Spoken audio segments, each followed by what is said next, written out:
Hey guys, welcome back to the channel. We're going to kind of keep this same segment going in 23 of a vehicle that we trade, that I drive for a night, a day, 2 days, and kind of give you guys my honest opinion about it. Goods, bads, what we like, what we didn't like. And today I'm going to be able to take this beautiful 2021 Alfa Romeo Gulia, is how they pronounce it if you ask Google, Gulia, TI Lusso, for a test drive overnight. This is MSRP originally was right over $60,000. It is a carbon edition. Some of the things that I know about it already, which I'm excited about, is obviously the red Italian leather. Wow. White and red. It is a ceramic white. The paint job alone was a $2,200 add to MSRP in order to get this color.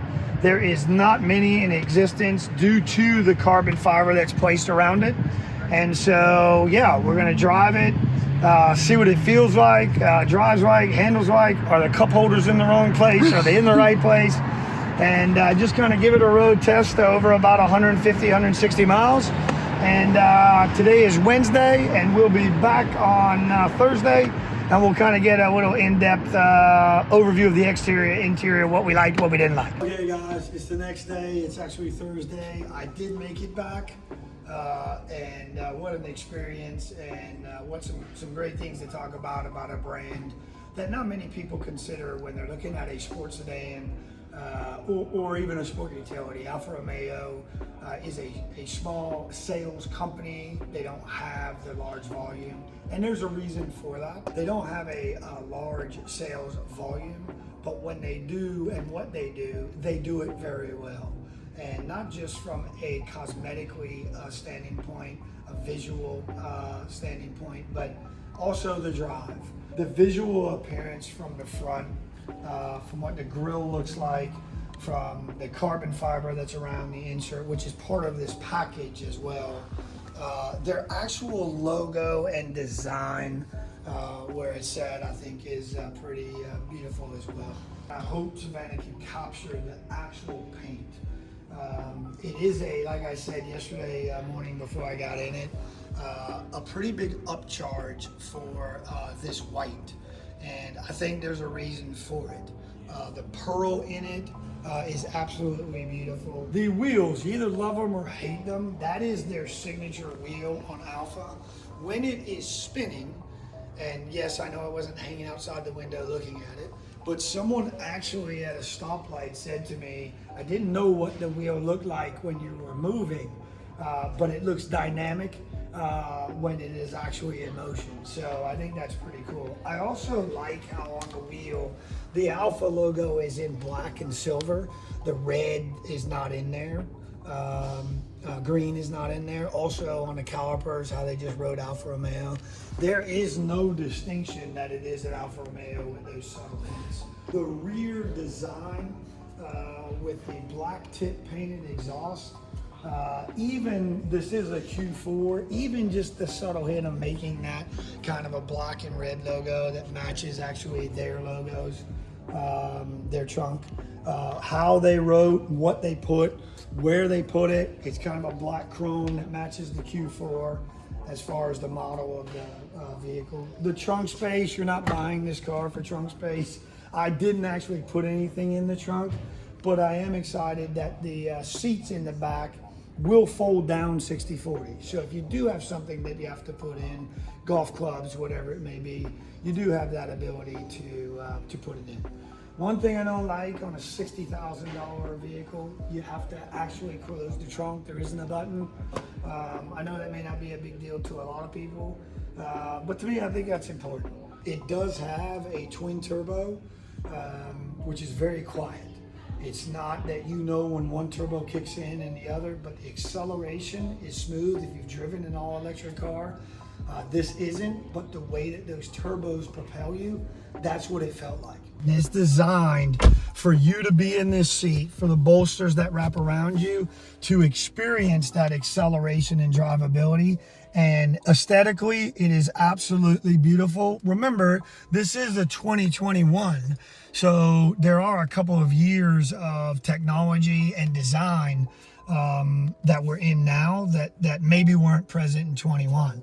But what they've done from a visual standpoint, to the black dashes, to the black steering wheel with red stitching, it's that race car feel to me. The carbon fiber package around the door handles, the entire basically center console in carbon fiber, and then the red obviously is to me, black, red, white exterior is absolutely beautiful. I think it brings it out. There are a couple of things in here. Cup holders though are in a great spot. They're not that deep. They're in a perfect spot to be able to reach. A couple of things I did not like: the charging for your phone. When your phone is in this slot charged, you really don't have a phone to me. It's sunk in there, so unless you can sync it wirelessly, you really have no idea what's going on, if it rings or not. I'm a cord person because I get in and out of a whole bunch of cars, so I could charge it that way. I just happened to notice that it was in there, and I'm not sure that would be that convenient for myself. Another thing that I do not like, I do understand the paddle shifting. I know that when you have automatics, a lot of people aren't making stick shifts anymore. The high-end cars aren't, Porsche, Ferrari, but these are big. And if you look and see where they are, they're right where your windshield wipers are and your turn signals. And there was multiple times that I was holding the wheel, going to hit the turn signal, my fingers would hit this, and then I'd have to get to the turn signal. So I don't know why they're so big, and I don't know why they're not sunk in a little closer to the wheel. There was multiple places, I know in a lot of race cars, Ferraris, the start and turn on the ignition button is in the steering wheel. To me, visually, I didn't like it there. I think there was ample space to put it here. They bring a beautiful kind of unique design instead of an up and down square that you're basically taking this vent in other cars and turning it sideways. I like the bump in the dash there for that to be installed. I think that's pretty pleasing. Stereo system wise, phenomenal. It's a Harman Kardon audio. It is in, maybe it's just this tight space, I'm not sure. But when I leave here at the end of the day, I've got a pretty good drive. I like to be able to turn on, turn up. Visually speaking, sometimes in a sports sedan, you can't see a lot of things. Not in this vehicle. I felt safe. I felt like I could see. There's obviously blind spot and all of those other safety features, but sitting where I'm sitting, I felt great. And one thing that we talked about off camera in sedans that I have found, and I am not a tall person, I'm only 5'9", but the difference from driving an SUV, sport utility, maybe a sports sedan that comes to mind, GV70 that we reviewed in the past, to get that same sports car type feel. My legs, unfortunately, maybe it's because of how close I have to have them to the pedals, my legs get tired in this position. In a sport utility, it's a little bit different. Your legs are moved, and there's not a lot of space with this console that's right here to move around your legs once you take it off if you're on cruise. So an hour and 10-minute drive, I felt like my legs were falling asleep and they were a little bit tired. It isn't a direct reflection of this sports sedan. It seems to be any car that we get in that I drive for a long period of time. Italians are always going to have a cigarette lighter in their cars. So no, I don't smoke, but that's what it is. Even the embossed stitching in the back of the seats, man, if you can get that. Yes, I love that. Just absolutely beautiful. So if you haven't considered one, they are substantially in the pre-owned market less expensive than when they are new. And I think you ought to at least drive one if you can. This package on this car is probably why I like it more. I'm not sure in just a regular model I would like it without all the features that this has. So this is what I was drawn to, not because of, because of the white, the red, the carbon.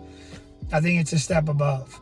Anyway, thanks for watching. If there's any other things that you guys would like to see, if we have availability to it instead of a technical review, we love doing it this way. Some of you have commented on it. We appreciate that you like to get it from an actual driving perspective, sitting perspective, not just a technical aspect that anybody else can do. So Thanks for watching. Thanks for sharing.